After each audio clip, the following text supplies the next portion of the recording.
On a late November evening, carrying hints of winter's icy breath, Masha strode home from dance class with a lively step. But after glancing at the glowing clock on a shop sign, she decided to slow down a bit. Though tired from the lesson, she tried to mimic a dance move, humming a catchy tune that refused to leave her head. Her phone buzzed in her pocket, signaling a new message. A quick peek at the sender's icon led to a brief, distracted moment before she slipped it back. With over 20 minutes to spare, she turned left into a quiet alley. Just 100 meters more, and she'd reach her favorite, tree-lined path. Tonight, the path was strangely silent. No dog walkers, who usually crowded the place at this hour, were in sight. Only the oaks kept her company, their nearly bare branches swaying gently to the wind's soft melody. A few minutes later, the breeze faded almost entirely, taking her cheerful mood with it, her mind filled with unwanted thoughts, stirring up old, painful memories. Suddenly, yesterday's sore throat and ears, which had been quiet until now, woke up with a vengeance. The feelings grew heavier, pressing on her brain. Just when it felt like she might choke, the worries vanished in an instant. Then, from somewhere to her side, a soft female voice spoke. "Are you afraid?" Masha spun toward the sound. 3 meters away, a pair of huge, blood-red eyes hovered at her height. In the dim light, there was nothing above or below them. Nobody, just air. They seemed to pierce her soul, knowing every secret, every wish, every moment of her life from start to finish. After a brief pause, the voice repeated, "Are you afraid?" "Depends on what," she replied, with her voice being shaky. The unseen creature seemed amused. Its next words carried a teasing edge.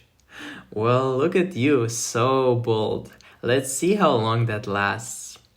"I answered how I wanted to," Masha said. "Fair enough.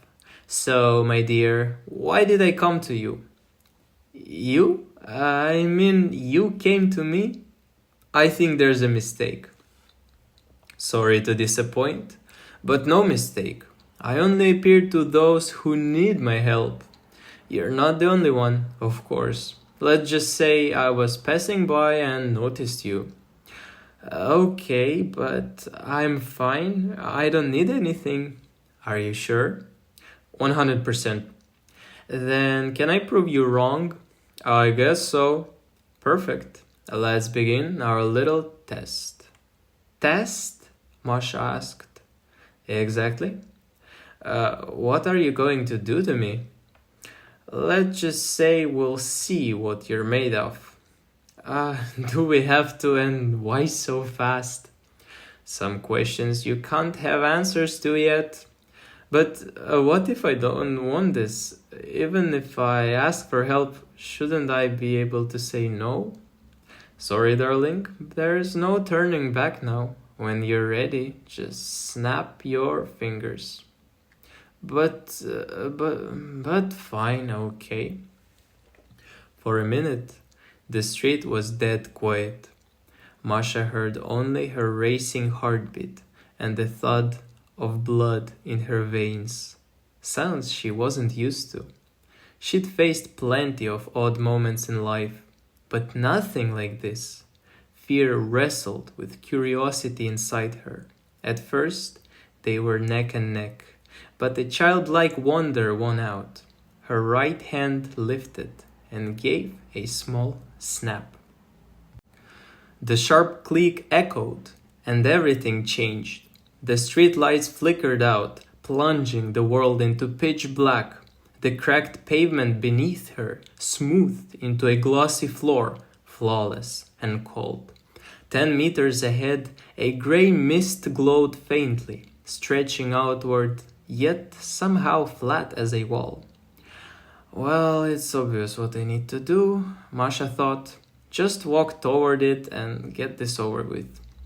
She took a careful step. Instantly, a headache struck, growing worse by the second. She tried to push through, clenching her teeth, but control slipped away.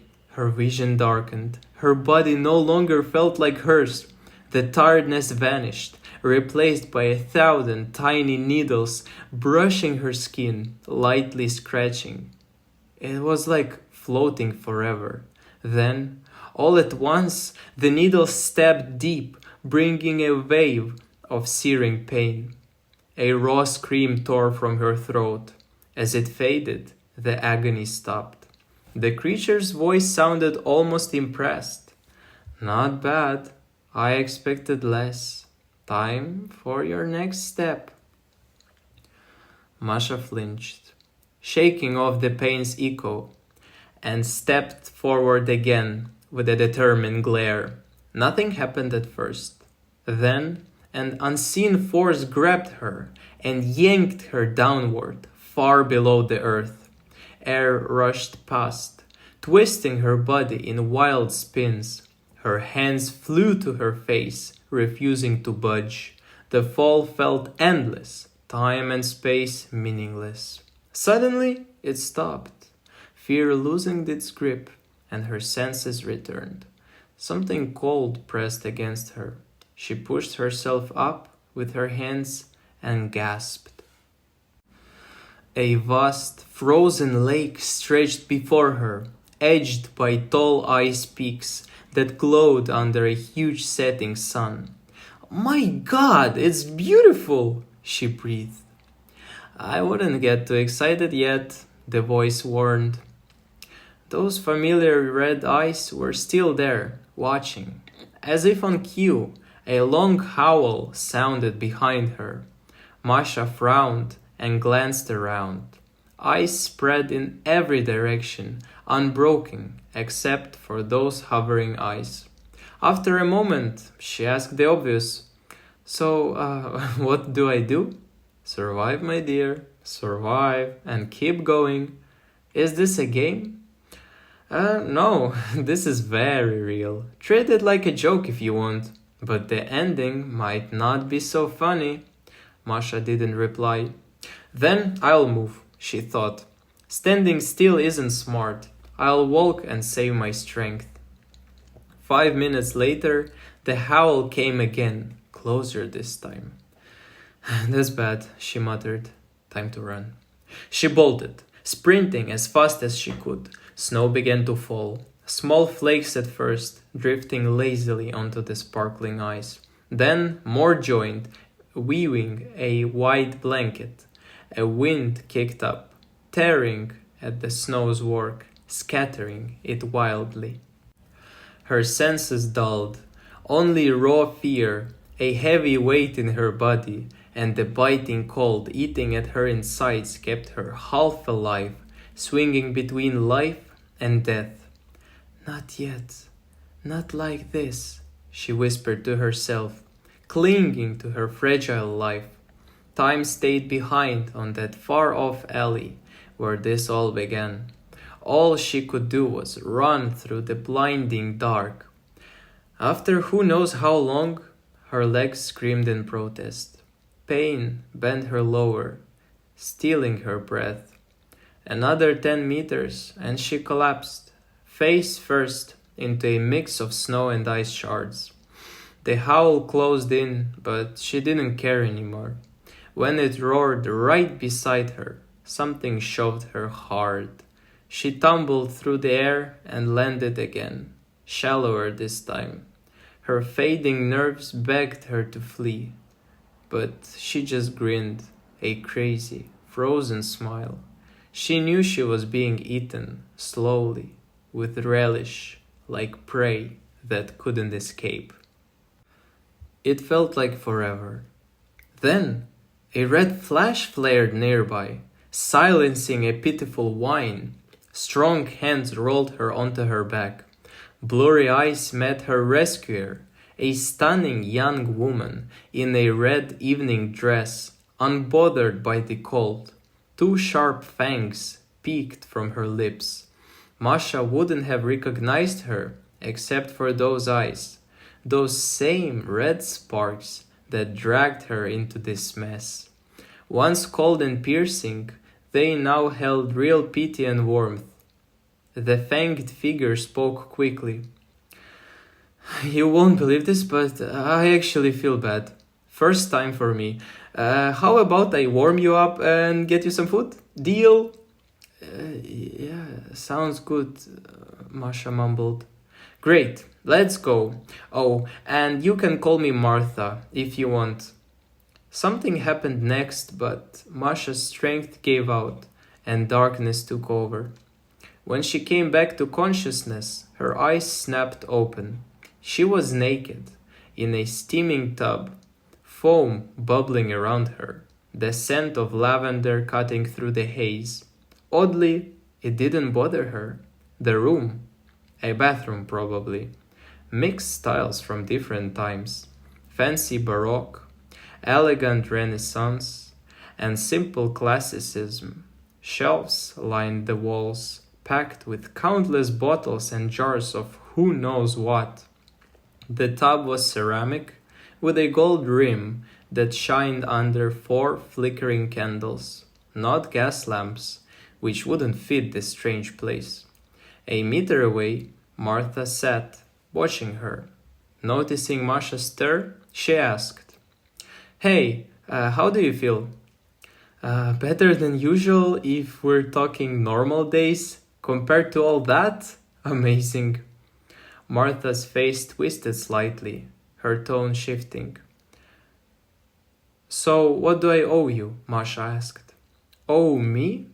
Yeah, you don't just dunk me in a warm bath and treat me nice after that. Not without a price. You're a funny one. I didn't expect that question. Well, let's say you got lucky twice. First time when meeting me, and now this. I wouldn't call it luck. Up to you. Uh-huh. Well, we pulled you back from the edge, and it worked. You were in rough shape. Ready to go? Sure. Martha snapped her fingers, and the world flipped inside out. Masha felt herself falling again, but only for a heartbeat. Then they stood back on the alley where it all started. The silence still pressed down, heavy and unnerving. They stared at each other for a while. Another snap broke the stillness, and the sounds flooded back. The faint creak of branches, a soft breeze. Martha grinned wickedly. Look what I can do. Her body vanished, leaving only those red eyes hanging in the air. A sudden sadness hit Masha. Pushing down a flicker of joy, she said, I won't see you again, will I? Who knows, dear? Life's a tricky little chance. Goodbye for now. I had way more fun with you than I expected. The red eyes burst into tiny sparks, fading into nothing.